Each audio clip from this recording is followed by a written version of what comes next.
So if you've just joined us, I'm Andrea Phillips, and on the end to your left is Emily Hesse, who is the artist that has produced the extraordinary exhibition upstairs.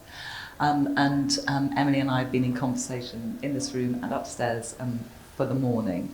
And now we're delighted to be joined by the Otolith Group, Anjalika and Eshun and Kodwo, who are, as you say, as Georgia says, dear friends of mine.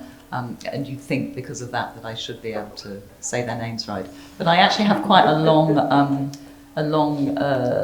history of saying wrong things in public with you two. But that's an anecdote that I'll go into later. Right. Oh, that's good. Great. Thank you so much. Thank you very much. So if you've had a chance to see the exhibition upstairs, you'll see that Anjalika and Kodwo, the Otolith Group's work, Medium Earth, has been included in the exhibition as part of the presentation itself. So this isn't a group exhibition, this is an exhibition made by Emily Hesse, who was talking this morning about this, who has brought into the exhibition of her works that speak to each other and speak very much to the themes and ideas in Emily's work. So that's what we're going to be talking about for the next, how long have we got, Georgia? We've got another, we got half an hour? We've got an hour of talking, then we'll open up to questions. Brilliant. So we can So we got a good amount of time. So my job here is just going to be asked to ask questions, and to ask questions that I see as just kicking off a conversation between the three artists that are here.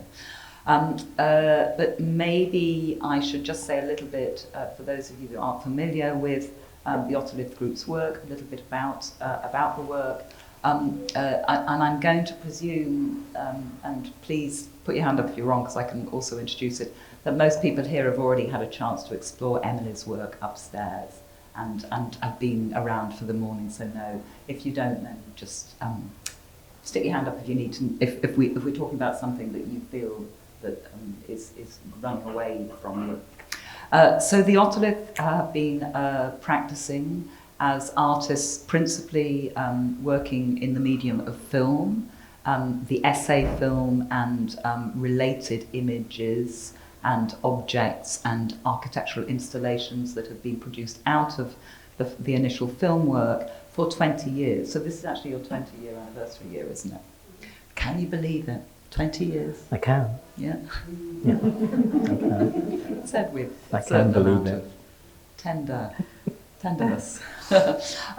And their work has been extremely influential on me, on many people, on many younger film artists, but also many of our compadres and comrades in what we putatively call the art world, where Anjalika and Kodwo's work has been extremely generative in producing a kind of new radical politics of the way in which the camera operates, not only in relationship to questions of race, coloniality, gender, and the image in relationship to those things, the politics of the image in relationship to those questions, but also pivotally in relationship to the idea the ways in which we might understand the technology, the ways we understand the ecological and the ontological, which is something that we're going to be talking about a lot today, I hope, if we go that way. But in particular, their work uses the camera to focus in absolute detail, attenuated detail, on the matter of the world. And through the way in which they use the camera, there is produced a kind of political phenomenology, a political idea by making us pay detailed attention to the things in the world, the objects in the world. And in Medium Earth, that object is the earth itself, which is why we brought it together. Emily brought it together with her work, because her work is precisely and explicitly a focus on a matter of concern, as Bruno Latour would say. And we are so I'm going to start off with first of all asking the Otolith Group just to simply describe in a very short way the process of the making of Medium Earth, where it was made, and how you found the characters that are that we encounter as we watch and listen to Medium Earth, and why you made those decisions and how you brought together those characters, those voices, and the matter of the Earth itself, and how you and what you filmed. Shall I start? So thank you, Andrea. Thank you, Matt. Thank you, Emily, for inviting us. It's really a great pleasure to be here with you both and see all of your amazing work, and also listen to Andrea's amazing lecture, which is upstairs, and we listened to it twice on the way here. It sort of brought a lot of things together that I feel are kind of being thought about in lots of different ways that, I don't know, this kind of this binary of technic and magic is, you know, the one we're in, the condition of the present. Thank you to Bryony, thank you to Georgia, thank you to Tetley for. I'm so glad we made it up here. I'm not a monarchist, but I'm pro the unions. So I'm glad that the trains were working so we could get here, but we would have come up here on the bus, and, you know, in the old days I would have hitchhiked. Yes. But yes, Medium Earth. So I guess we were always interested in California because of its location on, let's say, in North America. You know, on Turtle Island. Let's say, you know, for us it was like represented the end of the West and the place where settler colonials basically took the Trail of Tears and ended up in California on a gold rush, or, you know, for various different reasons. And on the way there, I think there was a kind of war going on. Technic, magic, one could say. It was the idea of manifest destiny and the Great Spirit. The Great Spirit is a kind of vertical kind of form of thinking around time, much like the beautiful wall. Alternative sky. Yeah. Alternative sky, yeah. Kind of, you know, yes, this fight that was literally a brutal fight between the force of settler colonial progress as such, the rush for money, gold, and the destruction on the way, a fight with the Great Spirit, which we're all still in. So California kind of represented to us a very interesting place because it's where Asia, it's basically Mexico in many ways. It's Central America, it's a desert landscape. It looks out to Asia, and it is also the place where all these kind of snake charmers and, let's say, magical thinkers in the context of, like, let's say, settler colonialism, settler cultures, winded up. So you can still see that on Sunset Boulevard. You can see an Indian Hindu temple, kind of pharmaceutical temple, and the Scientology temple, you know, all next door to each other.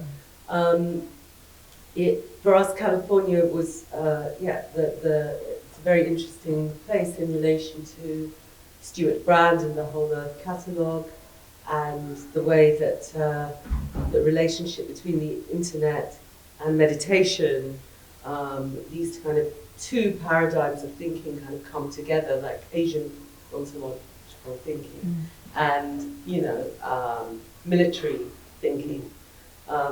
So when, you know, there was a lot of cybernetic kind of culture comes out of California.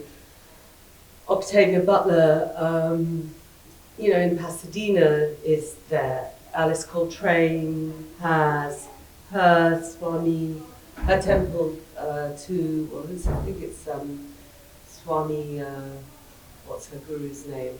I can't remember. but that she kind of had her temple there. And so we were very interested in all of this, but at one point we decided, okay, well, let's think about the kind of anthropogenic,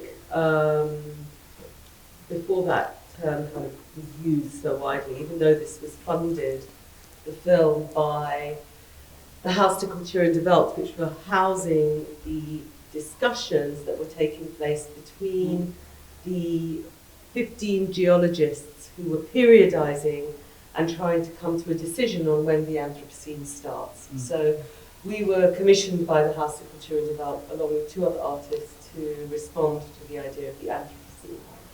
We'd already made a film in Japan about earthquakes and stuff, but we wanted to think about geological time in relation to California because of 2 things. One, the San Andreas fault line and the way that kind of affects life on the surface.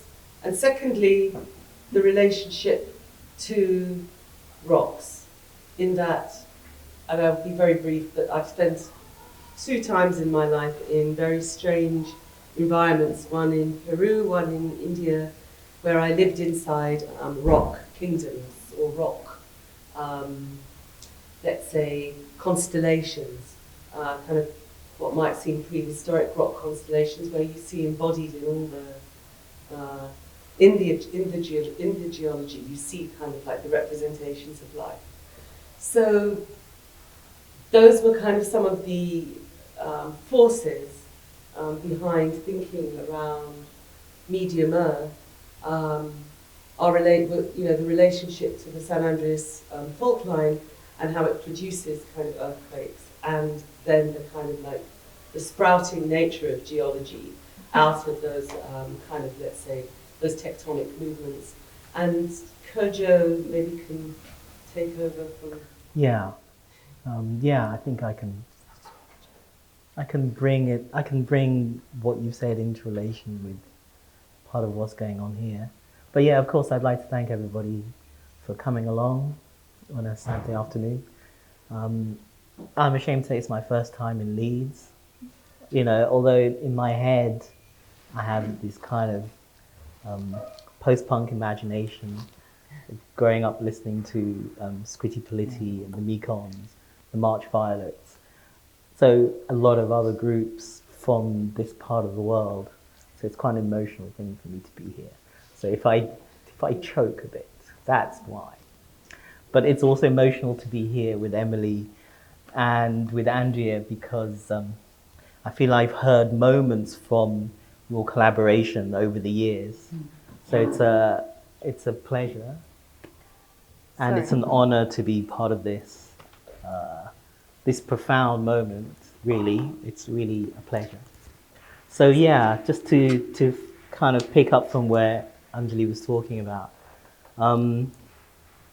If you're a Brit and you go to California, for the first time you're really confronted by the scale.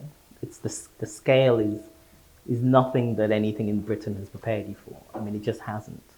The scale of the desert, the scale of the sky, the scale of the rock kingdoms, it's just on another order of magnitude. It truly is. You gain a sense of the constrained horizons under which you've existed, and you gain this reflexive sense of the force that landscape exerts on you. You know, and so really it was a question of how we acknowledge that kind of geophysical state of mind, that a kind of the contours of land and sky. It's a question of how you acknowledge that. And so we started thinking about fault lines. Like fault lines in, like everywhere you go. Mm-hmm. Like if you park your car, there's fault lines in the concrete. You go in you're walking along the road, and there are fault lines filled with tar. Mm-hmm. Everywhere you go, there are faults. What is a fault? A friend of ours, A.L. Wiseman, talks about how a fault is a visual impression of a tectonic force. So you hold on to that idea of a world of forces that are not physically available to humans until they reach a certain threshold, but they are available to insects, birds, and animals. Forms of life are in touch with tectonic forces that we humans are not. So you hold on to that. And then, yeah, you realize, as Anjali says, that the San Andreas Fault moves through the entire state of California, and that one day the tectonic plates will slide. One day. So people in California live with that kind of temporality of imminent catastrophe. And how one manages that imminence, which is a kind of geological, tectonic, earth temporality, which you cannot stop, but you can predict. So you realize that in places that live with earthquakes, whether that's California, whether that's Japan, whether it's Chile, whether it's Peru, they clearly have grown up with a kind of folklore of prediction, and this kind of practicing like earthquake folklore is also a kind of vernacular life of living with the time of the earth. You're this human who's continually calibrating the time of a disaster, the time of your everyday life, and then mediating it via, say, technology and science, like scientists whose job it is to monitor these forces. So you're continually moving between science and your own sense of imminence. And so once we came across the figure of the earthquake sensitive, that's to say people who believe that they can register the movement of tectonic forces all the time, not just when there's a disaster, but when there is no seeming disaster. Once you realize that there are people who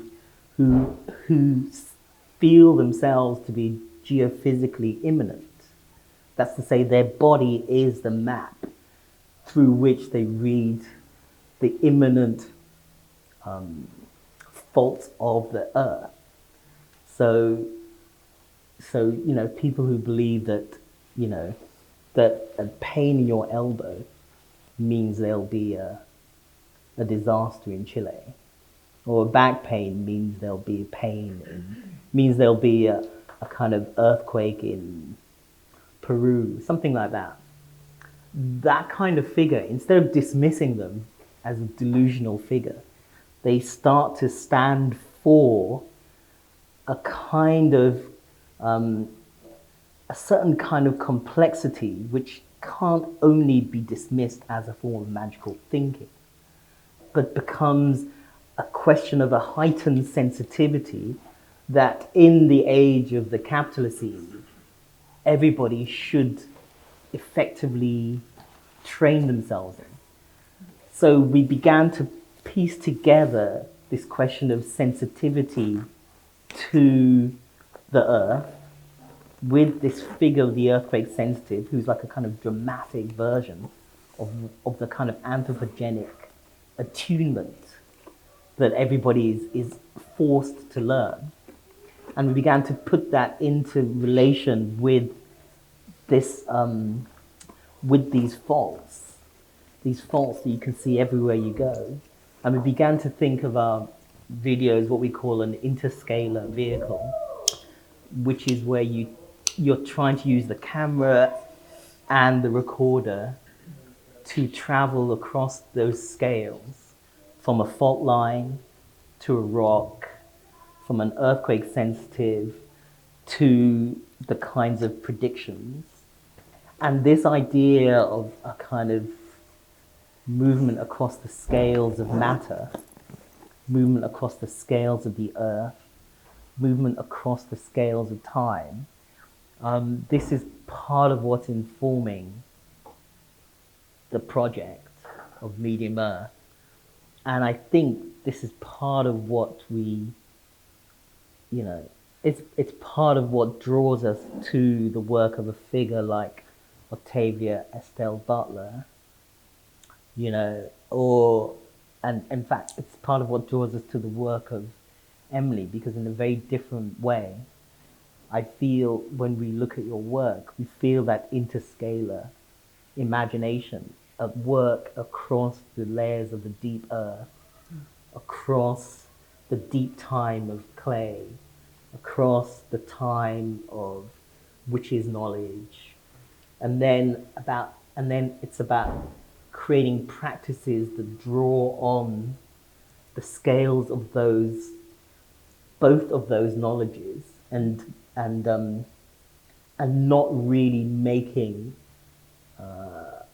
and trying to show their implicatedness, and trying to show how they are inseparable. And so when I read your work on the matter of being, I feel that it's a question of the interscalarity of matter. It's them traveling across matter, which then shows you how being is composed and is continually composing itself. It's that, I suppose it's like that we were speaking earlier about that sort of mineral content, the mineral content of the earth, and the billions of infinite number of particles and fragments which are forming and moving and are at play, rather than just a single earth which is static and fixed, but systems which are playing upon every single particle of the being of the earth as they act upon each particle of us as human beings, as people walking on this earth. And I think when I first saw Medium Earth, what I was really drawn to was that, as you say, that making this invisible being of planetary matter visible. Where is it visible? Where is its being visible? Where are we seeing it? Where we can, as humans, comprehend even how it can have an effect and on the societies we form and the way we form them. And I was so deeply moved the first time I saw Medium Earth by just how just a beautiful simplicity to not just the people that are feeling these experiences. It is just who they are. It is who they are to be in tune in this way with the earth, and it is just to be and to see and to witness the fragments. As we talk about the fault lines in the car parks, that where can you witness the temporality of Earth's being, and how do we try to reimagine? How are we trying to reinvent? For me, it's how am I trying to reimagine myself so I am more able to witness this, because it will teach me about something far greater than me trying to work out how much less plastic to use. There's that too, but there's something else about how we as human beings can alter our relationship with the way we perceive the earth, and that we know so little about it. And I think Medium Earth does that so beautifully as a film, to really demonstrate where things are visible in that sense. And I think those particles, these billions of fragments are kind of what are buzzing around our heads between us. And I think that was one of the similarities between why it was such an important work to show in the show. But yeah, no, it's but that's a really interesting connection. I think that how these fragments are linked and these interconnected particles are very much what we're trying to focus on and make visible, which is invisible. Yeah. Yeah, that's a beautiful exchange already. I was also reminded, for those people that were that participated in the exercise that Emily conducted. I don't know whether conducted is the right word, but we all did. Facilitated. We went through some words and some. We did, yeah. Anyway, that you did, some of you, on the earth, on Clegg, on the clay floor piece. Upstairs, actually, I felt what you were rendering in, or attempting to render in people's bodies, was something very similar to what Kodwo and Anjalika have just described, which is this kind of to feel our bodies as that particleization, which is both a product of the medium, but also a kind of very similarly reposited, or even, to use a popular term, composted. Yeah. So I think that's really interesting. But I just wanted to go back to something really, blindingly simplistic from my perspective. Not from my perspective, from my blindingly simplistic brain, which is the double play in your title, Medium Earth, between the idea of Earth being a medium, okay, which of course is the kind of primary thing you're asking us to think, which is, let's think of this as a medium rather than an ontological static, and the idea of the medium as it's popularly understood in what you were describing initially, Anjali, like the idea of Alice Coltrane, Swami, and the idea of feeling through mediums, which is something that we've also talked about a lot. Emily, in relationship, because of course there is the kind of cartooned version of, the relationship between mediums, and how they feel things. Think of Disney films, think of kind of horror films, the spirit coming into things. And the witch is the medium. Exactly. And then the real other alternative understanding, the alternative sky understanding we're trying to propose, you're proposing through your work, I'm trying to propose theoretically, and Anjali and Kodwo are doing in their film work as well, which is thinking through what we mean by medium, thinking through what, to use your term, ontosis, we understand as a passing throughness, a connectedness, a kind of connection that is differentiated but singular within us and the stuff we work with, the stuff that is around us. Transformative The transformative scheme, absolutely. Yeah. I mean, Anjali. I was thinking a lot about this idea of presencing, both in relation to experiencing the thickness of time and thickening time, in relation to thickening time as a kind of weapon against individuation and capitalism, but also as a kind of way of thinking about actually the experiences of time that one has in different practices.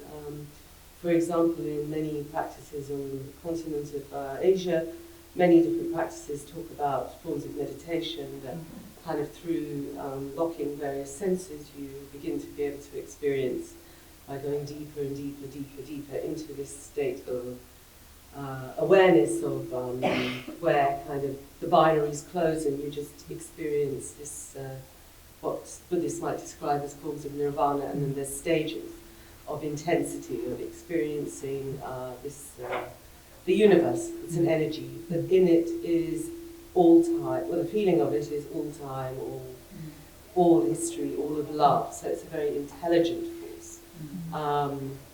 Then you think about, the way that certain psychedelics bring you into that as well, like or smoking toad, or various forms of experiencing that without doing the work of kind of the practice, the long work, yeah. Like be it through science, through the thick work, or be it like you can also experience it in that way. So I was thinking about this deep kind of form of knowledge and time that sits behind us as a kind of energetic force that is exactly that. It is complex. It is inside all the particles.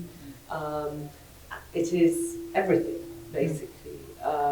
And it is psychedelic and it's complex.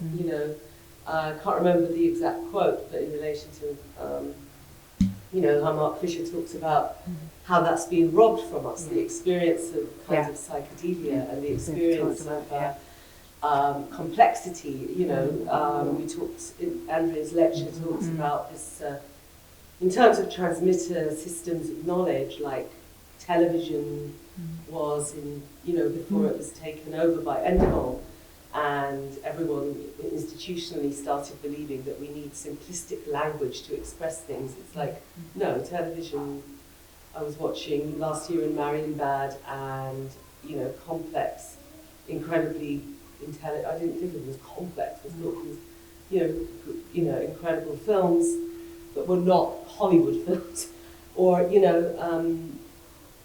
I don't know, just complex experiences of childhood through watching interesting, deeply strange children's television, or documentaries from around the world which were kind of based around sort of anti-colonial independence movements and things like that.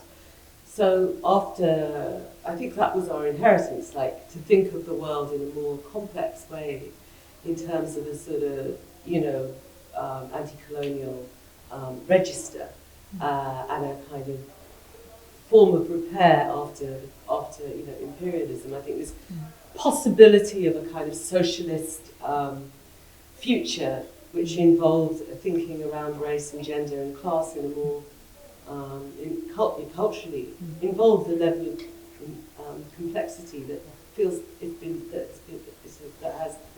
feels as if it's been robbed from us. You know, we hit on that earlier as well. What did we did. You called it a socialist luxury? I was talking about communal luxury. Communal luxury in the Kristen Ross sense of the term for the communals. Yeah. In that we developing these spaces to even just to think as a luxury, a privilege, to even consider, to be that we could be alternative human beings and to respond to the world in a different way, where, as you say, would have normally gone through those processes of either drugs or psychedelics or exploration of the self, I suppose, in order to reach that higher level. But how do we do that without necessarily going through those processes? And also, for me, it's to recognize that this version right now of human is just one version of human of infinite possibility that could have been at this very given moment in time. And that there is even archaeological evidence to suggest that humans, you know, were connected to the earth in a completely different way. And part of my own research looks at how humans once saw the earth as an extension of the self. So the earth was an extension of not just the past, the ancestor, but the present. An extension of the appendage of the arm was the figure you could create from the clay in the ground. You know, it had being. It wasn't witnessed as a dead system at play, which so much of just by walking upon the earth and not ever mixing with it, all those particles, it's often viewed and perceived as not as a very static being in our human existence.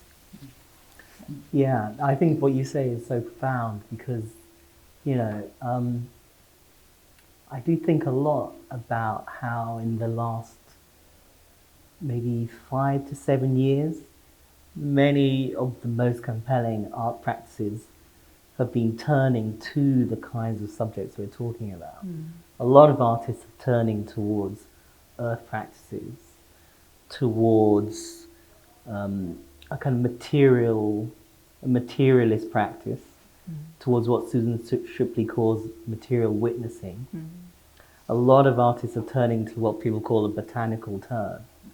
I mean, a lot, like everywhere you look. And this kind of lithic consciousness, like a kind of consciousness of stones, a kind of mineral attunement, a kind of attunement to the life of stones, the life of rocks, the life of soil, the life of clay. Like a lot of artists are doing it, all kinds of artists in many different locations without necessarily consulting with each other, but also a sense that people are reading parallel, but rather parallax. So people are working on parallel lines without joining necessarily. And so the question would be, why is that? Why are we all, you know, in a sense, why is it now a matter of urgency for us to foreground questions of the earth, questions of matter, questions of soil, questions of clay, why did we call one of our recent videos O Horizon? Why were we in West Bengal talking to a soil scientist and he tells us about the O Horizon, which is the surface layer of organic matter? Why did we not know that? And why did it have such an impact on us that we named our video after that O Horizon? Why is it it's such a profound moment when you see your alternative sky? And why did we not know? Yeah, because to me... And that's it. Why did we not know? Because to me, it's like this robbed. diagramming. When you diagram like the sky-earth relation in that way, that it's like a diagram in which you're laying out a structure of politics. Because to me, the turn to diagrams, I love diagrams. I love diagrams more than maps. Not just because maps are a colonial invention, which they are, because of course you can have counter-colonial maps, but because diagrams are this visualization of thought, and it's a thought that is traveling across time within an image. And so there's something so profound about seeing your diagram, Emily, and then, you have to navigate the clay in order to get in touch with the scales of that diagram. And that diagram is something like it's giving us a political way of reading what it means to take clay and soil as an actor and an agent. And to me, you are doing genuine decolonial work. Because when people turn to the decolonial, they start thinking about the Amazon, or they start thinking about, I don't know, they think of other places. But and it's in your own Yes, backyard. exactly. Yeah. To do the work of the coloniality of geology, which is it's colonialism, it's colonial capitalism that robbed everybody of their relation. Exactly. That's the project. The project was enclosure. Yes, And exactly. we know that historically Britain was one of the first, basically the peasant classes were the first victims of colonial capitalism. At the same time as peoples in the so-called West Indies and the so-called East Indies. So we know the structure and the system of colonial capitalism, but to create a phenomenology of it, to create a felt experience of that, and then to have a diagrammatic understanding of it, those are two more levels which require an extraordinary amount of work. And I have the strong sense that that's part of what is animating the term that so many artists are doing. Part of the artistic project is to create both a phenomenology and a diagrammatics of what it means to live through the kind of the end game of colonial capitalism. That's what the capitalist scene is. And trying to take the measure of it and trying to create tools and weapons for surviving it and for mourning it and for enduring it and for learning how to, when people talk about healing, that's what they mean. They mean all of these things, but they use this term healing because that's the language people have. But I think all of us, in very different ways, are doing some of this work of whether you call it healing or reparation or repair, whatever your terms are, it's about coming to terms with the crimes of geology, the geological crimes of colonial capitalism, and working out where you stand in relation to those crimes, and working out a path to inhabit the present in all of its beauty and all of its horror. I just think the terms repair and healing I find them a bit annoying, because I think that in a German context, I noticed some exhibition that happened yesterday called Heal and Repair. I was like, well, I had a conversation earlier with somebody in part of Documenta who, in relation to everyone being called anti-Semitic and this whole thing going on in Germany, and I was like, well, the way that anti-colonialism is being linked to being anti-Semitic, this very strange moment, very violent moment that we're in. And, you know, using terms like healing and repair sounds like a way of avoiding, I think, this very dark kind of moment that's gripping Germany right now and is soon to spread here. So I think it's, you know, when I was listening to your lecture, I found, and seeing this exhibition, I find the language just so much more in depth around the things that counter and deal with. I mean, for me, I don't have to use those terms because the work is not about. It's like there's about not kintsugi. that evil good binary. Yes, yeah, exactly. Yes. And that is the dichotomy of the witch. Yeah. That exactly. the witch is the evil good. There is no one without the other. So there's, you know, I've had people say this exhibition, it brings a sense of healing. You feel in a way that you're somehow nourished when you're here, or you leave and you feel, and if somebody feels that way, that is their personal choice. But do we set out to be healers? Absolutely not. If anybody knows my background, absolutely not. Right. I run as far away from that as possible. Yeah. As someone that partly grew up in an awful cult.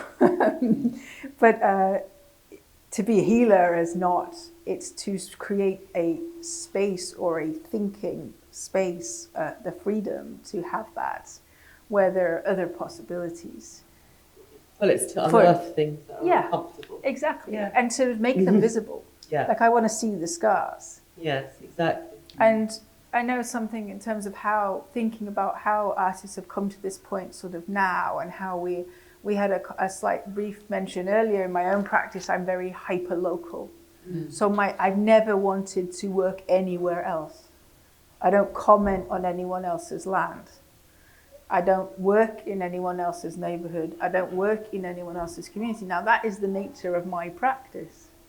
But that's so I've been able to focus very closely on this land, which it's a lot of time. It takes a lot of time. It's not, I can't possibly know everything without going through archives and years and hundreds of years of history and experiencing the land and understanding how those relationships work.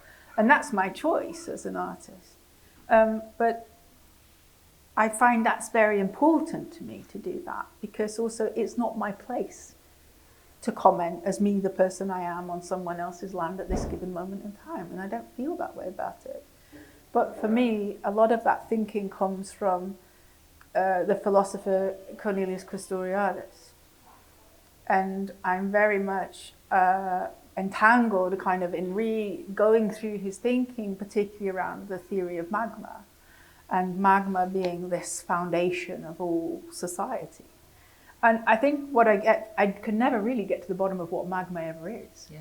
But for me, it's this geological force which has just been buried, that essentially is the former and shaper of all human society and the way that we exist on this earth, and the way that we don't, and the hidden and the unseen, and what has been kept from us. And when you sort of look back on that, and I know that a piece of work that you made years ago on Chris Marker's the Owls, and Castoriadis is featured quite heavily in that. He's really there, yeah. And sort of revisiting that, I've revisited that a couple of times in the past couple of years and watched it again. And gone back through, you know, that so much philosophy of a certain period of time was sort of ignored and overlooked because it just wasn't relevant at that time. And we just couldn't understand it. Yeah. And I think it's, so in a lot of my research that's upstairs, a lot of that is underpinned by this theory that the movement, the magma, the surface, what's going on below is essentially what shapes and what forms the forms we are taking, and we are not aware enough of it because we're not geologically aware, because we have been kept from it. And now is that time to learn from this earth here, not from this nature that's somehow going to heal us, but somehow we need to heal what's going on down there, never mind each other. And if that in some way allows us to be somewhat more decent to each other in the process, then so be it. I think that which at the Yeah, time. I mean, I just wanted to respond to this, both kind of the question, which I think the idea of the hyperlocal, which is very important to us as well. Yeah. But also in relation to what the hyperlocal, the entanglements of the hyperlocal, which are, I think, involve our right fundamentally to travel, and to wander, and to be a wanderer, and to move from place to place in the way that culture should move. In the case of fascist kind of authoritarian ethnocentrism, I think it's ethno-nationalisms all over the world.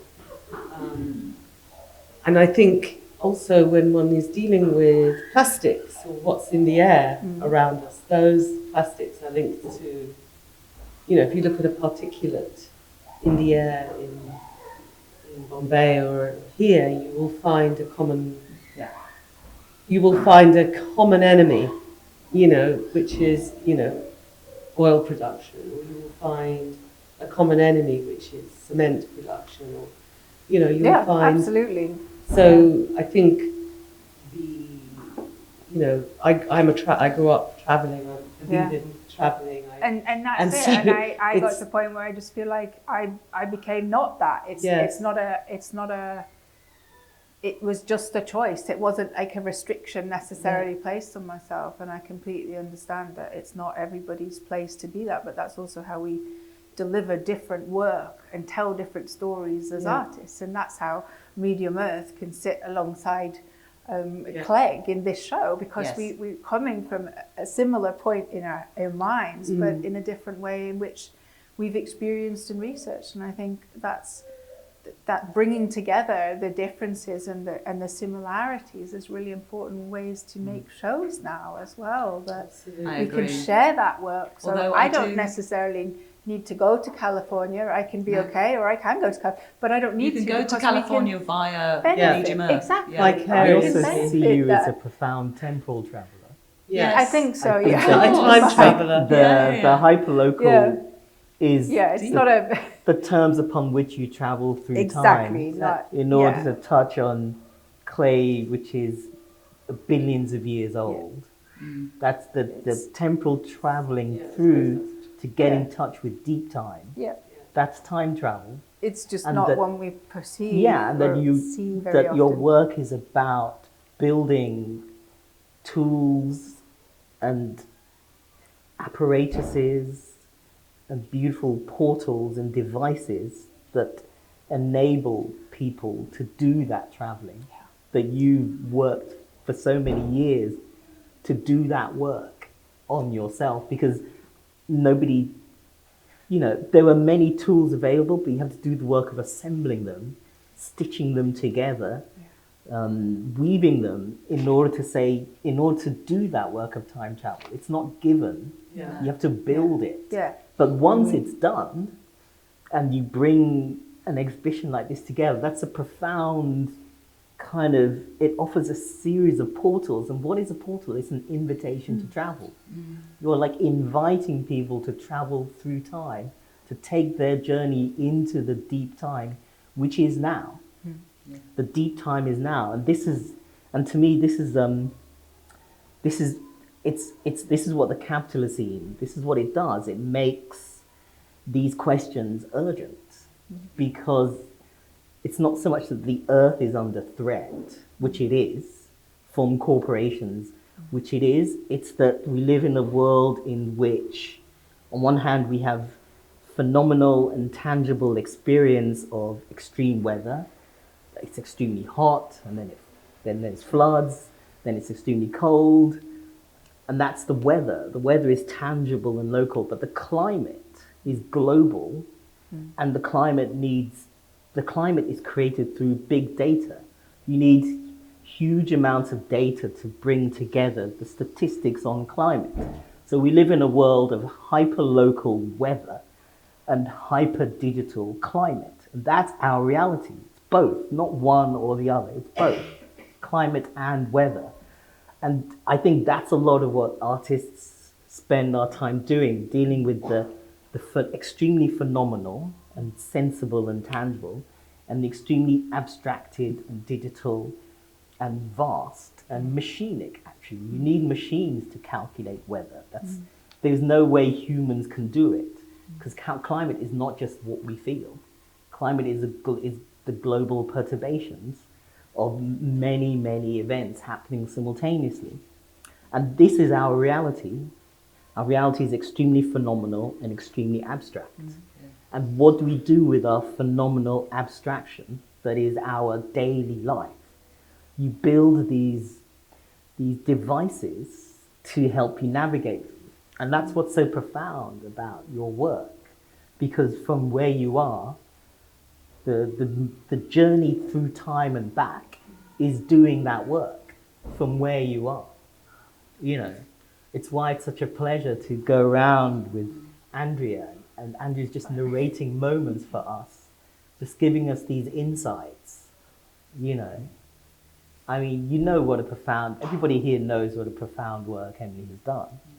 And, you know, it's really a gift to thought, because it's giving you the tools to do this work of thinking the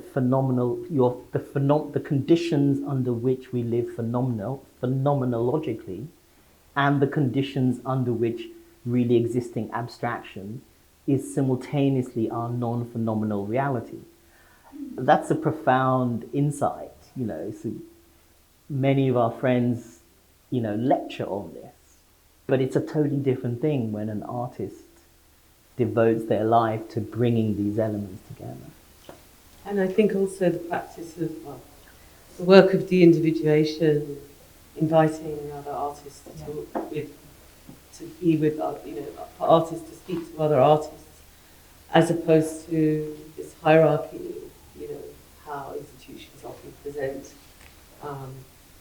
you know, an expert talking to an artist, and artists inviting other artists, and being able to have that kind of artist that's not just whatever people think of as artists. Is quite an open idea for me, both as me, Andrea, as an artist.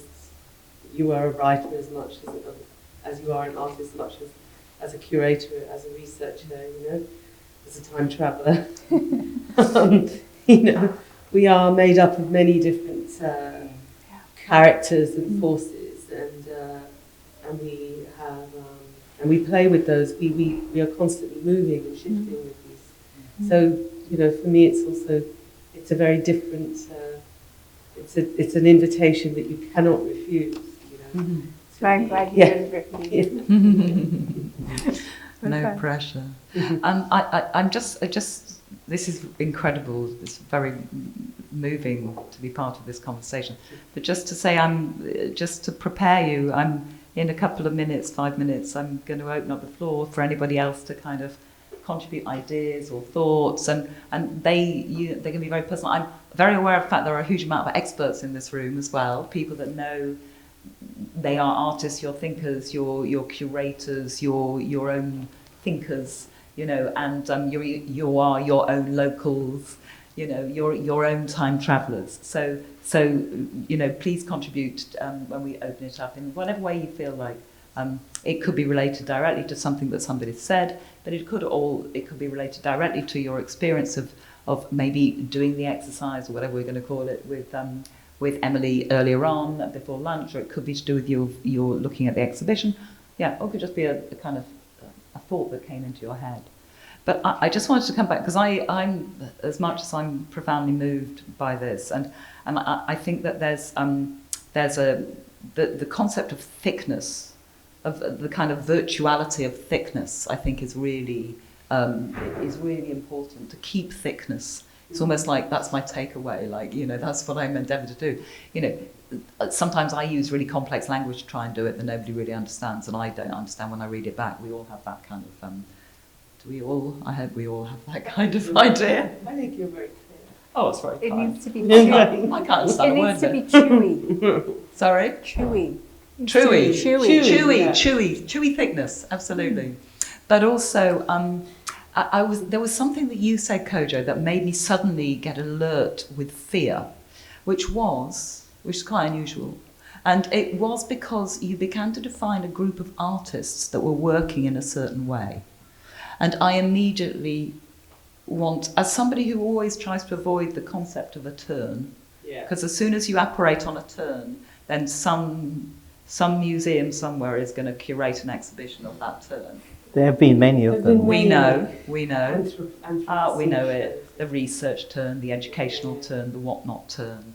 At the moment, it's the Lumbung turn. Yeah, I mean, we're all in. We've all been whatever. doing those things. Yeah, we've all been doing We those had this things for a conversation while. earlier. We all do these They things just all the weren't time. popular then. Yeah. But they do two things for me. Oh, they do lots of things that are disastrous and disasters. One is they capitalise the profound artistic intellectuality of the work and its thickness, its chewiness, because they devoid it of the chewiness. Secondly, they congeal thoughts and ideas without allowing them their kind of duplicitous dexterity. Yeah. And thirdly, can't remember the third one. They just become like, mediatized captures, effectively. The Stenger's understanding of capitalist capture through the sorcery that capitalism enacts upon us, that we need to relinquish and uncapture. We need to uncapture ourselves. And so I almost want to say, let's keep it a secret within this room, this group. Yeah. Well, I know. I can yes and no. Yes I kind and of no. agree with you, but kind of not. Go on then. Because I'm not wedded to the terms. I'm not wedded to any of these terms. But it is very compelling to me when artists, for all manner of reasons, in all kinds of locations, become interested in questions of the lithic, for example. Yes. Questions of minerals. And so that doesn't have to be necessarily called the lithic turn, but I do want to know what is going on when that happens. That's what it is. I'm more interested in the specific practices. I just didn't want to name specific names. But it is fascinating to me when people, because I don't think it's only reducible to bandwagon jumping, and I don't think institutions, whatever institutions name it, can contain what is at stake in a moment of preoccupation or fascination or compulsion or a desire to research or a desire to learn or a desire to study. Yeah. There were certain moments in time which you can link to crises. Like in the crisis of 2008, I remember being seized by a desire to learn about credit default swaps. Well, that didn't become that trendy, did it? But a lot of people I knew were trying to teach themselves finance. I became a financial advisor. Oh, Seriously. Did you really? I didn't know that. I didn't see the art office. world taking that up. I took No, on a but post they, office. but actually they did. I Yeah. know many Oh, it artists. was brilliant. Many Yeah. artists who tried to teach They did, themselves about finance because you had this sense that there's this that there are these operators in the city or whatever doing this stuff, we did not speaking know what this it was. language, and they have Yeah. really existing effects on people's really existing lives. Yeah, true. So you need to give yourself a working understanding of what the hell these people are doing. You need to understand what a credit default swap is instead of just resting on your ignorance or shrugging your shoulders or saying search me or all this jargon. No, you need to understand the jargon. You need to get a vocabulary for it. And whenever there's a critical disaster, so when we went to Fukushima in 2012 to make a film, that's because A, we were terrified about radiation. And then B, you find out that the company who builds all the power stations in power plants and power stations in Japan is based in London, not in Tokyo, or Tokyo and in London, TEPCO. They have a big office right in London where we live. So then you realize that's a global nuclear regime that you had no idea about. And then you want to learn. So you do the work, and that work takes the form of a video. So those desires to learn and to study, which often are correlated to a crisis, That's what I'm interested in. Because I think artists try to teach themselves through their research in order to gain some agency over crises that are just like happening all around them. And you just don't want to be just like the passive victim of these multiple catastrophes. Yeah. You want to at least, you want to at least find your way through so that you're not like in ancient England where the monks spoke Latin and everybody else just listened to them without understanding a word they were saying. The monks wrote in Latin, the priests preached in Latin, and everybody else just sat there for centuries. We've had enough of that. Do we really this. Yeah, do we really want... No, but every time there's a disaster, I feel like one of those peasants listening to the monks. I feel, yeah. Right? Yeah. And that to me, when artists turn to like soil and stone, it's about trying to get a working vocabulary about the scale of the crisis that is implicating us, especially because we know we're differentially implicated in those crises. So this form of helplessness, impotence, frustration, anger, despair, depression, what do you do with these ugly feelings? What do you do with them? Because they'll overwhelm you and they'll crush you. And learning and researching and then finding a way to make it public, that's a way of doing something with those feelings. Because otherwise they'll overwhelm you. And so maybe that's a romantic idea of what's at stake, but some artists do think like that. Not all artists can be simply defined in terms of whatever institutions make of them. That's what I know. And I agree with you. And sometimes we're just caught by that accidental wave as well. Yes, of course. And it's not... and sometimes it does capture. Just what's happening in your small circle or your larger circle, isn't it? But I agree. But I don't think all artists are like that, but that's fine. We're all different in whatever way we are.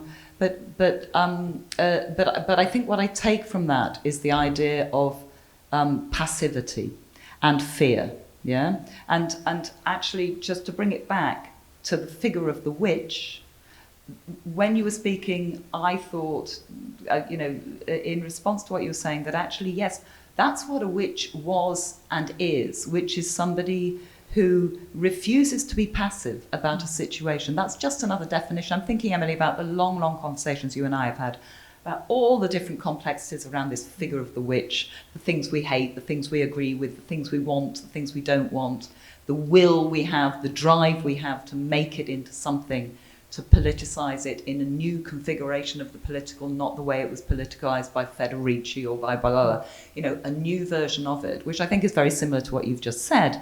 And actually the not being passive with the information that causes you to be banned, to be banished, to be enclosed, whilst your whole practice is about disenclosure, whether it be the hyperlocal, the deep, the thick deep, the chewy, those things. It's that's what this figure is that we want to represent and have in the world and be effectively.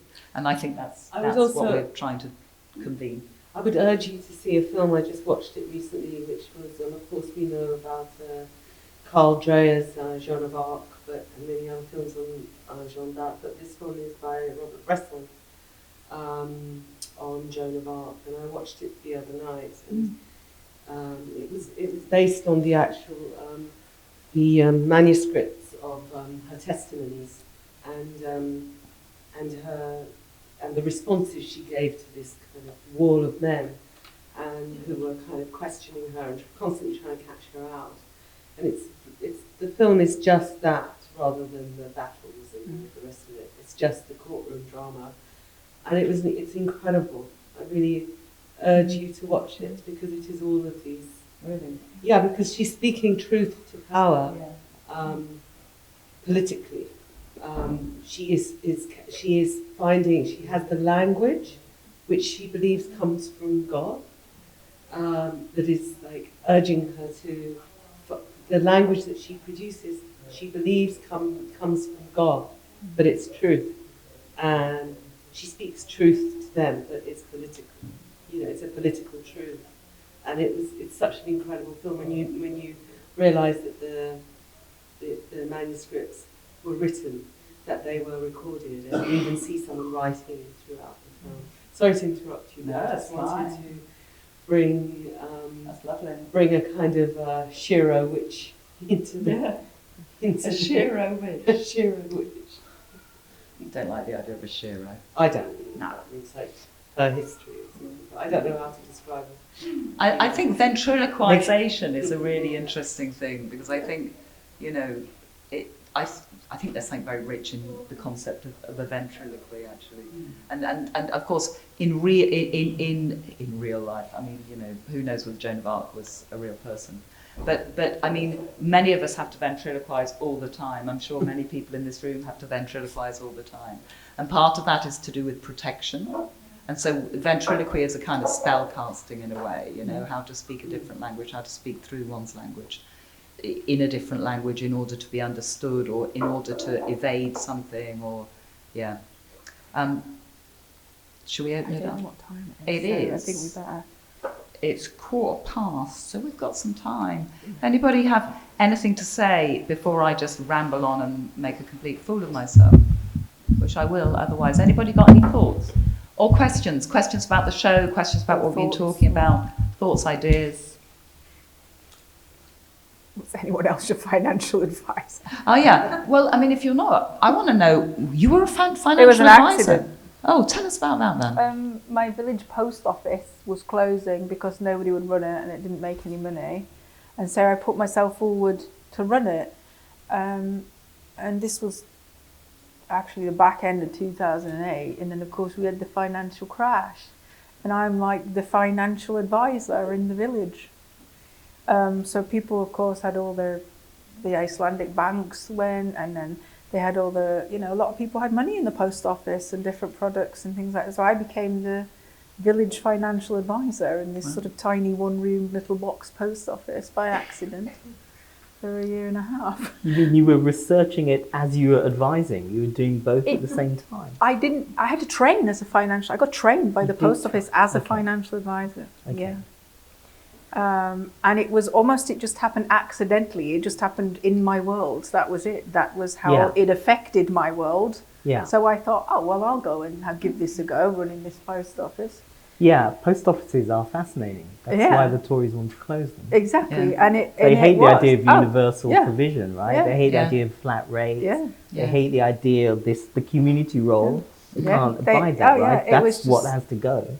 So I wanted to know what it was like. Bit by bit. Privatising communication. Yeah. They're witches' institutions, Yeah. like comprehensive schools. Yeah. Yeah. Like the NHS. It's, you know, they are witches' At its institutions. best. Yeah. Well, you know, give it a break. Yeah, I mean, it's like, you know, at really- its well funded. I really enjoyed listening to you talking about that in your lecture, actually, like the Witches Institution.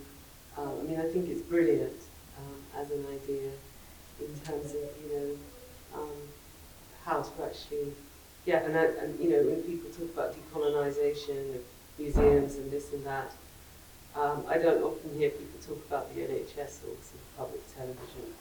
You know, it's or public radio, or, you know, I think the decolonial has become quite a trendy term as well, without actually thinking of kind of existing histories where that's, you know, that in kind of forms of nation building in newly independent states, countries in Africa, or, you know, there were many experiments with sort of public, with the idea of kind of public broadcasters and that kind of thing. So, yeah, I mean, I'm just, I'd urge everyone to listen to that brilliant lecture by Andrea. Thank you very much. In terms of these, just bringing these ideas together, disenclosure and institution building. Thank you. I mean, it's all inspired by Emily's work. No. Yeah. But also, I think the thing that's important is this kind of idea of working with an artist who knows so much about who's deeply historically informed, geologically informed, sociopolitically informed, it goes without saying, but also matter informed. And this brings us back to the idea of matter, the medium that Earth is. And I think there's something that's, it doesn't surprise me that this particular artist also ran the post office during the crisis. It kind of makes sense, because it's something about being in the world as well as producing and making art without capturing or extracting. And that's something that is a very genuine and interesting thing. We have a question, a thought. Thank you. And also, we've got more. I think, was there someone at the back as well? Oh, I'm sorry. We have a couple of questions. Sorry, I was holding back because I asked you something this morning. No. Don't hold. Your spheres, the compressed burnished clay, I'm interested as to what you'll do with them after the expo. Will they be returned to your Clegg, or is it separate? And I suppose my related question is there a sense of kind of not wanting to leave things of permanence? Is that something that bothers you? Let me just make sure everybody knows the works that you're describing, because they are extraordinarily seductive as well as beautifully wrought. I mean, we were looking at them for a long time. I want one. Yeah, I want one. We all want one. Well, they want one. So in room 5, thank you, Georgia, there are a row of slightly differently sized spheres that are balanced on I don't know what, armatures. Armatures, that's the right word. And there's a larger one as you go into medium earth. Which is called the visioning board. Yeah. So those are what you're talking about. Yeah. And what will I do with them? Yeah. It's interesting, isn't it? Because the visioning board kind of came out of this concept of the idea of the crystal ball, but essentially rather than looking for the future, essentially they are the earth, the representation of the earth, and that sort of internalization of reflecting on the earth, if you like. They also kind of mimic the sort of Neolithic balls which have been found in different parts of the country, which are made of stone, but those balls are clay, polished clay. What will I do with them? I mean, they'll go in a box, and then I'll decide when they get back what I'll do with them. I'm not particularly protective about my work. I don't sell a large amount of work like that to museums, often because it is too fragile. So if my work is bought by museums, it's often the more substantial pieces, which are or pieces which can be replicated through instruction. So generally, the clay just goes back to the clay. So I've been, as I said, that floor, the pathway upstairs is clay that I've had for 10 years. And I've remade works. So different sculptures I've made over time have been made, and then they've just returned. So I use the same material, which at any point I can go and put back if I want. So at the moment, unless somebody says, oh, should we go and show these somewhere else, then they'll just go into the many boxes of work that I have at home. And often that's not many when it comes to clay, because it's repurposed all the time. So yeah, but I don't have any, I think I'm often just open to what sort of comes at me in the experiences of where's the work going, or who is interested in that work, or who wants to maybe wants one for a bit, so she can have one for a bit. I'm not, it's just, we can just turn our homes into galleries. No. You haven't been to my house. No. Sorry. But that was just leading to other things. But yeah, I mean, there, in terms of market, how many people sort of sell work? You don't sell work like that. It's not made for that, really, and it's not. I don't make work to sell, I suppose, in that sense. It's not in. No one is like, it's still dirt. You know what I mean? So what is its value? Oh, it looks quite nice, but it's still a lump of dirt. Because you've not fired it. Because I've not fired it. That's why I'm getting at, really. Yeah. Because you could have, probably not. They don't. They look horrible if they're fired. Yeah. If you make a sphere and it's fired, it's just going to look like. It's not going to look like that. You will never get that you know, I suppose it's really, unless you really heavily burnished and spent a long time using extreme skills, but I don't think I have. I'm not Magdalena Redondo, who makes a beautiful part. And that is not my skill set. I work with this raw material, and then I can put it back if I need to. So it's just... It's something that defies the resisting enclosure. It does, it doesn't, So yeah, it doesn't... There's no, it doesn't have that sort of... Yeah, it's the same with the paintings. They're dirty paintings. It's a dirty painting. What do you do with a dirty painting? We don't put dirty paintings in frieze. Collectors don't want a dirty painting. But that's on purpose, you know? It's like, maybe I'm doing myself a favour in a... Unless they become part of the dirty turn. But, exactly. Unless we have a dirty turn. Are you sure we're not already in one of those? Yeah, we must. What, you mean my contribution to the conversation? Yeah, like, yes, I know, I'm going to go there, but I'm just going to warn Georgia that I think we need to talk about the way in which you made that floor with Emily and how you're going to get it out again.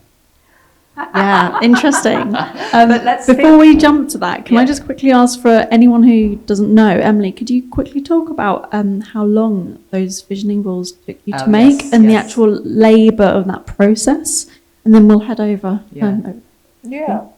So the balls are made from raw and fired clay.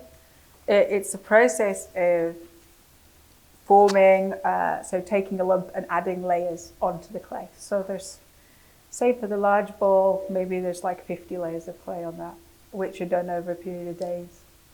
They're all formed by hand, using like a glass former to retain the circular shape, and then they're carved into afterwards. So could you explain what a glass former is for people that don't know? A former of the glass. Yeah.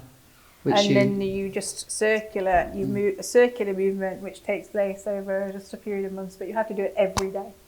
So say the large ball is like about 50 layers, I'm saying maybe it took about 3 months. And then the smaller ones, slightly less time. And then you're building them all up at once. But I find that hard because I find it hard to have to focus on one thing at a time. So I'm managing the... I like that process of the experience with the clay is my experience with the clay each time I'm working with it, as I suppose, or with the earth, because it never actually becomes ceramic. It is always earth. So there's a learning from that through the material and its mineral content and the mineralization and the process that you go through. I suppose as an artist in whatever form you're working, but particularly with earth. And I have always worked with earth, actually. It wasn't, I've always worked with earth, right? I've worked with this clay almost since I was a kid. It's the same clay. I didn't go to art school. So do you mean from the same place? Yes. Yeah. So it's almost something I've always known to be there, and something I've always worked with, I suppose, in a sculptural sense as an artist, even before I was an artist. Yeah, thank you. Got the question. Can you hear me? Yeah. Hello. A question for Emily. Hello, friend.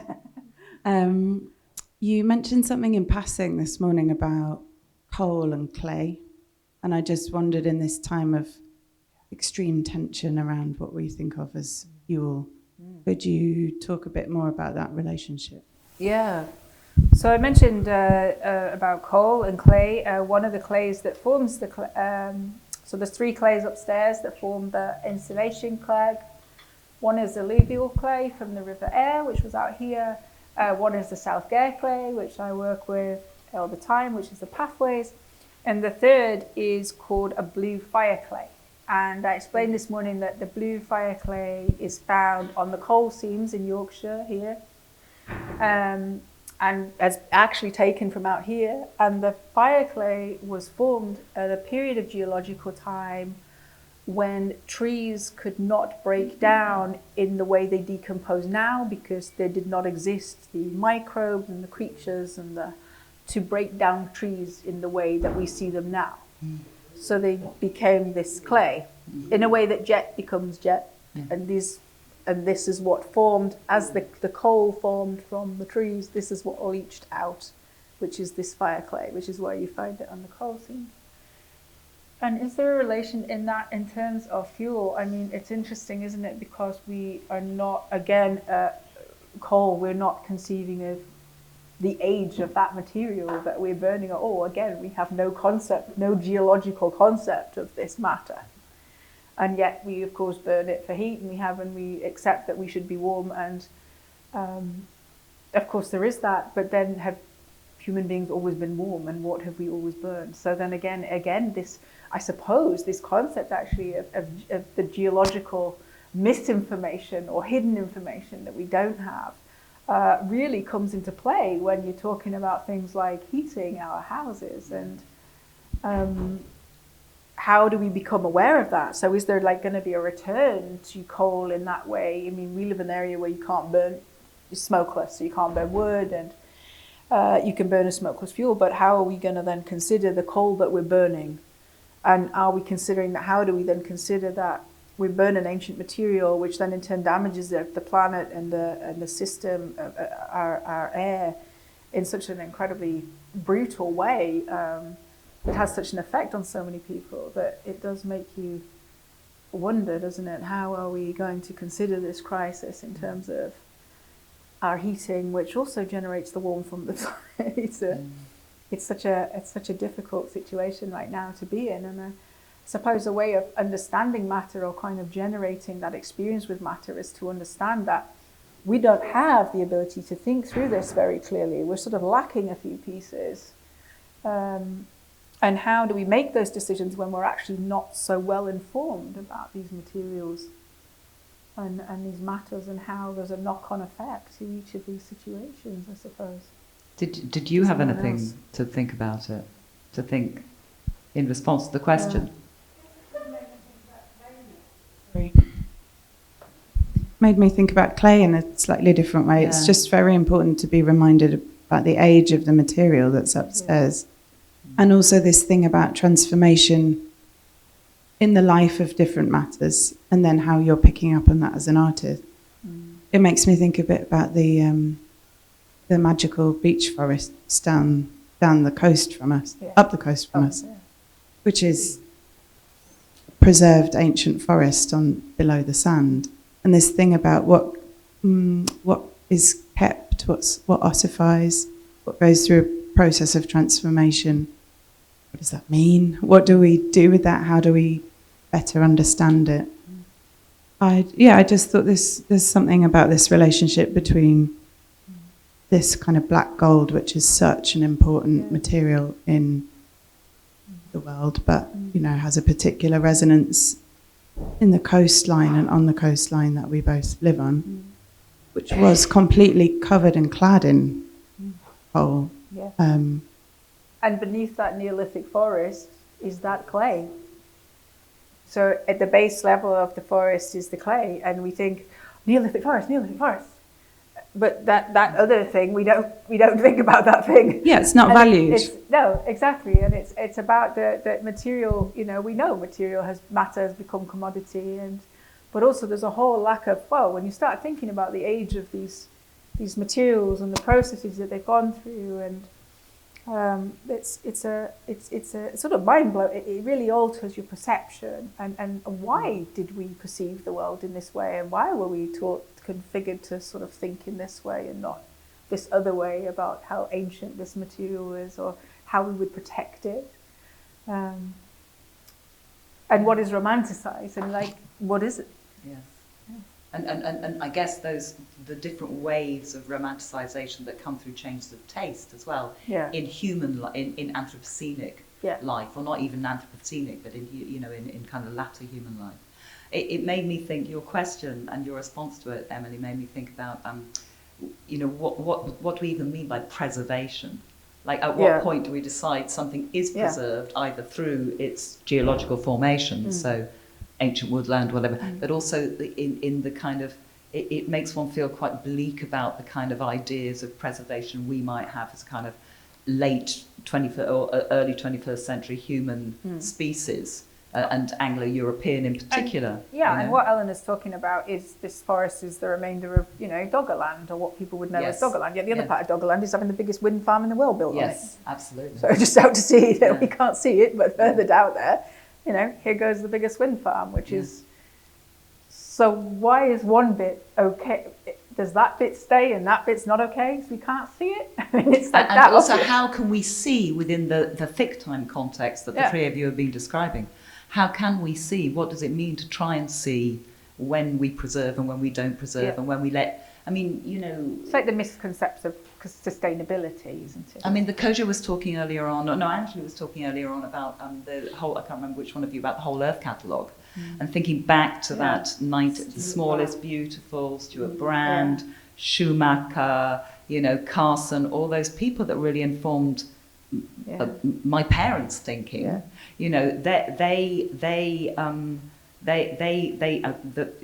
So just all of those kind of, live and let live, small is beautiful. I mean, all those kind of catchphrases of those periods of time that we haven't learnt from at all. And are they the answers at all anyway? I mean, if we're thinking in these complexities of thick time that you three have described today, how can we think, how can we get our heads around it, I guess, would be mine. Yeah, I think if you study geology, geologists are trained to think in terms of deep time and to think in terms of, biogeochemical processes, so that they're trained to think in terms of the kind of the multiple processes that make matter. That's what they're trained in. But in a way, all of that training and knowledge is somehow like sequestered. It's like specialists. It's what professional geologists do. But most of us differentially live in certain kinds of energy regimes of capitalism. Whether that's oil or coal or gas. And we only really understand oil, energy, coal, oil, gas or coal at the point of consumption. And then when there's like a crisis, when there's a labor crisis, when there's a crisis of pricing, when people's wages are deliberately forced, then you get a crisis at the point of production, which is what we're living through now. And so then you get a sense of like the labor cost and the actual political economy of energy. But it's as if these two worlds don't really meet. The world of the geologists with their deep temporal structure of earth, and then the world of energy regimes and energy transitions and fuels. And these two worlds never meet at all. They're like totally different worlds. But most people live in between them, but without really having a kind of grasp of either, and at a certain moments, that realization comes into focus. You gain this sense of these vast forces that partition, divide, and structure knowledge, and you gain a sense of how much effort it takes to undo that sequestering of knowledge. Like, what would it take for us all to have a geological understanding of where we are? What would it take for us all to have an energetic understanding of the energy regimes or energy transitions that we actually live under and live with? And what would it take for us to be able to combine those and to move from one to the other? It would require a total reorganization of education, like education itself. Like art education itself seems to work to block that, except when you have these... It's not acceptable to be the polymath, is it? It's no. not acceptable to have too many thoughts about too many things. No, especially because... Or to have deep knowledge of a number of specialist things and bring them together. It's not acceptable. That goes back to Kodwo's description of the artist. Exactly. Yeah. It's at certain moments of crisis, you're seized by the necessity to have it. So it's not you're not doing it to show off. No. You're not researching to impress people. It's because you have to know. You have to have like a deep knowledge of these questions because they truly matter. Yeah. It's that sense where all the meanings of matter come to matter. Yes. It's at that moment, you know, and if you're seized by that, then you have to commit to the implications and the repercussions of that. And that's, you know, to me, that's part of what your work is. It's like a commitment to all the meanings of matter, all the ways that matter matters. Yeah. Yes, of course. And I said that's also Martin, but please. Thank you. So I've got a question. We talked a lot about materiality. We talked a lot about institutions. So my question is about spirituality. You know, are we talking about ascendant, descendant, or descendant potentiality here? You know, I haven't heard much about that. And given the topic and my interest in people like Robert Kirk, who was a pastor in Aberfeldy in north of Glasgow, first person to translate the Bible into Gaelic, and who's taken away by the fairies and buried under a hill, which is still celebrated in contemporary culture. Given my wife's interest as a Japanese and Ryukyu and Shinto traditions, ancient Shinto, there's more to this that I misunderstand about witchcraft that hasn't been spoken of yet. It's good. It's good. Could I just ask you, just to clarify your question? You said the ascendant, descendant, and the descendant. Can you just unpack that a bit? Well, Western culture is ascendant. Okay. We do things in the real world and we bank on. And then we. Yes. Yeah. Okay. Thank you. Any thoughts on spirituality? It is interesting just to say that we have talked about this, and and so has the woman that wrote that book. Anybody got anything? I just would say something very quickly. I mean, just it's a bit anecdotal, and you know, I grew up in a family of my family in India were communists. Part of the decolonizing history of India, both as feminists and as economists. And then my mum came to the UK, and they were also theosophists. So Madame Blavatsky and Colonel Leadbeater and Krishnamurti, who then rejected the Theosophical Society. And then my mother came to Britain and actually found some commonality, because she was a scientist, with other British people based on their fascination with this Indian guru. So I grew up in a cult, which was very interesting, called Divine Light Mission, full of watching Westerners all like singing and dancing to this Indian guru who was like many gurus in India, but watching it all happen here kind of in reverse was hilarious and interesting. And because at school everybody was racist, so go back to your own country. I was like, well, this is my country, you know. Everything from India has been stolen and is here. So, you know, it was just a very interesting. I was very interested in and felt many different forms of spiritual experiences, be they kind of forms of prediction and all the rest of it. But I think similarly to you, my life has been about, in a way, finding a political relationship to spirituality in the present. Yeah. That is not something ambiguous and not something, but allows for time to be thought of in a different way.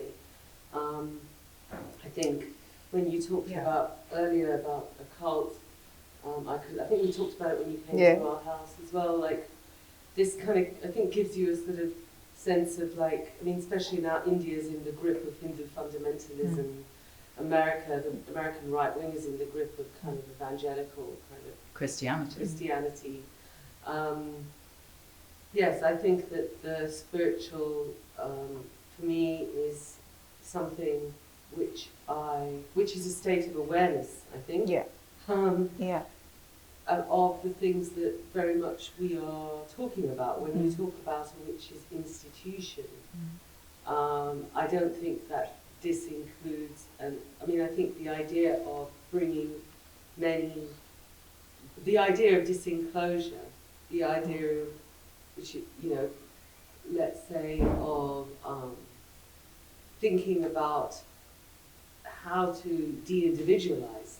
I think, you know, we can study the many mistakes that have been made by kind of forms of fundamentalist spirituality, and try to liberate potential. For me, it's a kind of it's about kind of creating the space for a political potential to exist out of the multiple enclosures that we are in. If there's anything that spirituality is for me, it is that. And there is, of course, forms of, I predicted earthquakes. There are many coincidences that occur all the time that sort of weave things together. I call this spiritual. It's, for me, very personal. I cannot bear, I have an aversion to sort of watching people in a room all going on when they don't, or chanting Sanskrit when they have no idea what they're talking about. That kind of thing just, yeah. I think that there is a potentiality for spirituality within the work, within the exhibition, within the notion of what the witch, be she, he, good, evil, is. And I think it is an interpretation of where we all essentially at a different point in our lives through different experiences, where we want to interpret our spirituality in a different way. And I think for me, as Ange said, I grew up in a very enforced spiritual environment, which was not spiritual.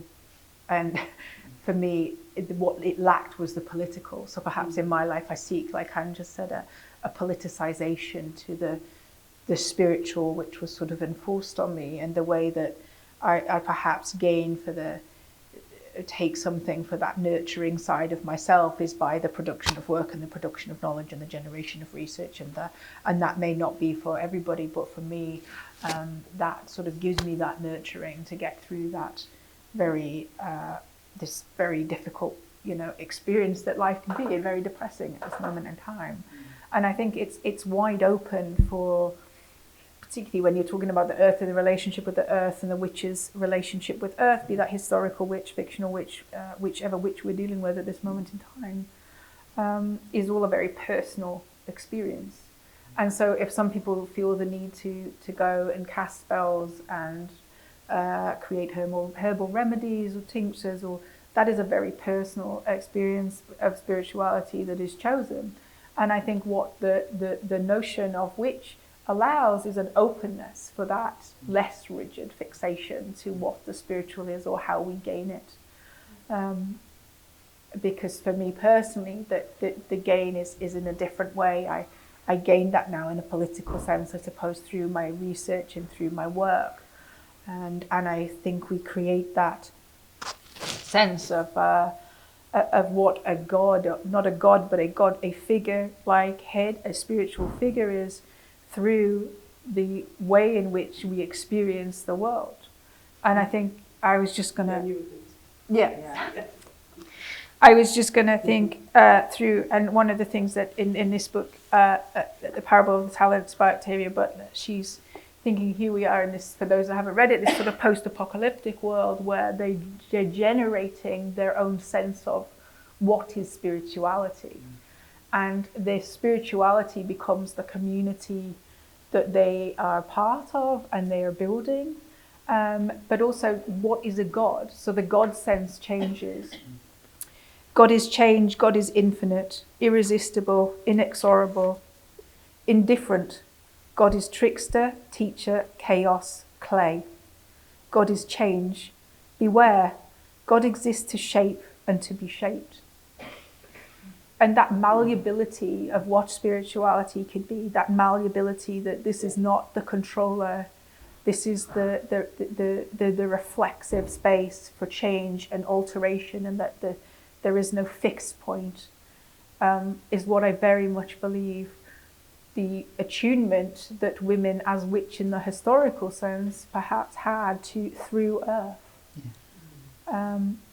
for me, I think it's gained in that way of understanding that, and that this space is wide open for whatever this God is, this spirituality is, but it's a flexible notion of what that is that can be interpreted by each person differently, so long as that communal sense of togetherness and wanting to share this same little pocket of the world is a united one.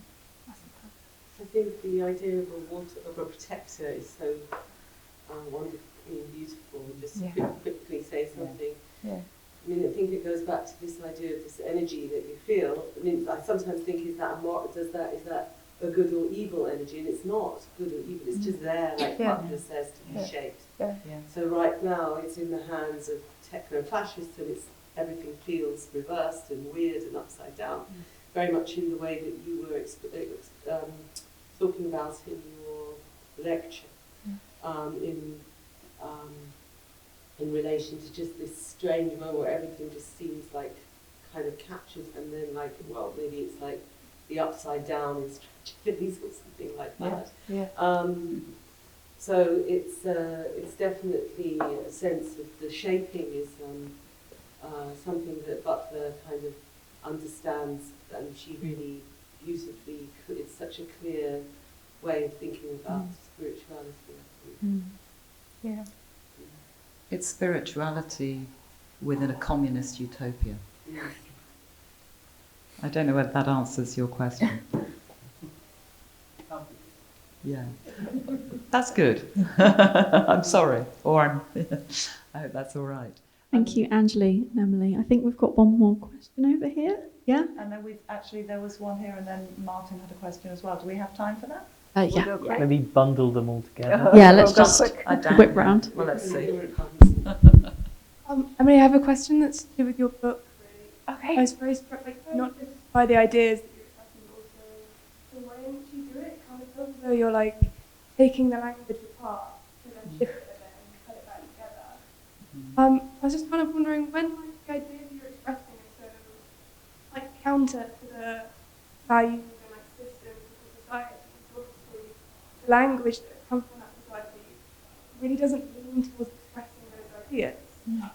So how do you find that writing about that? How do you kind of push back against this limitation of literally the meaning that you have to work with? That's such a good question. Yeah. I'm actually dropping my daughter off tomorrow at Newcastle University to study linguistics for that reason. So maybe that's why. I think you're absolutely right, and I think it's made me. Sometimes I think that makes me a bad writer, actually, and why I find that I can't ever find anyone to publish a lot of my work, because I don't think when you don't. I think sometimes I need to write, and I need to try and say something in a way that makes sense to me. So maybe a lot of times I'm talking to myself, and I don't. The language doesn't make sense to me because we're using this language of.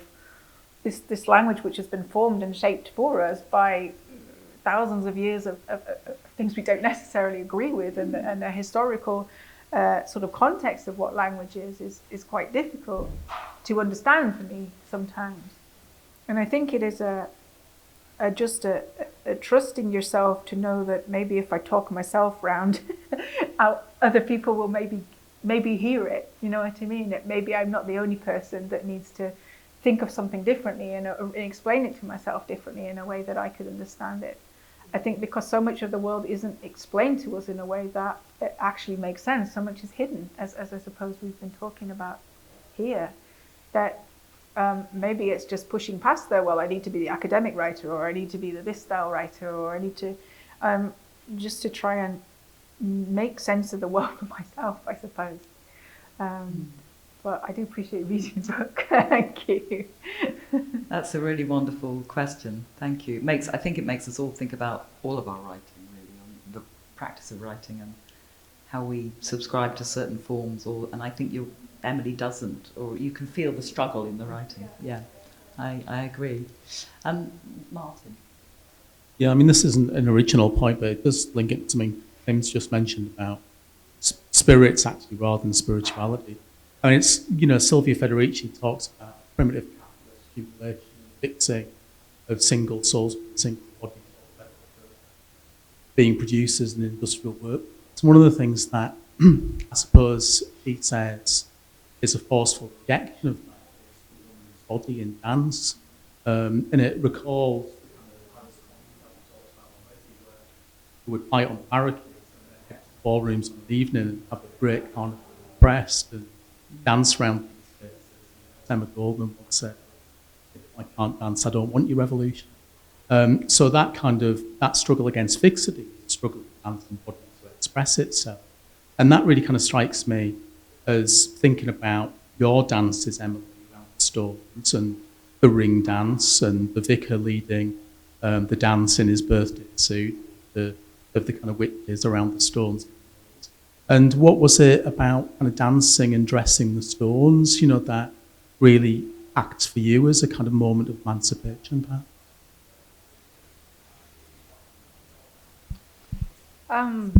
As a moment of emancipation, I suppose to take something from one time, as Kodwo and we are time traveling, so to borrow something from one time and to bring it into another point in time, and that mix, mash and clash of temporalities that you can experience by reflecting upon historical practices, which then hit the current point. There is a sense of generating new knowledge which is liberating for me personally in that experience. And it may just appear some stones on a film and not particularly interesting, with some words of an old man who generated his thoughts on witchcraft in that film, and those were his beliefs. But it is about that clash of not temporalities, geologies, histories, fragments, and making that visible in another moment. And what is the dialogue that forms from that? What is the knowledge that is generated from creating that experience? If that makes sense. You're my husband, so that makes sense. Makes sense to me. I mean, this is the awful thing. Thanks for the difficult question, mate. Yeah. Sorry. Sorry, get that one out. I choreographed it, so you asked the last one. No. Actually, we now need to bring this conversation to a close, and thanks everybody for sticking with us. Yeah, Thank you both. Thank you.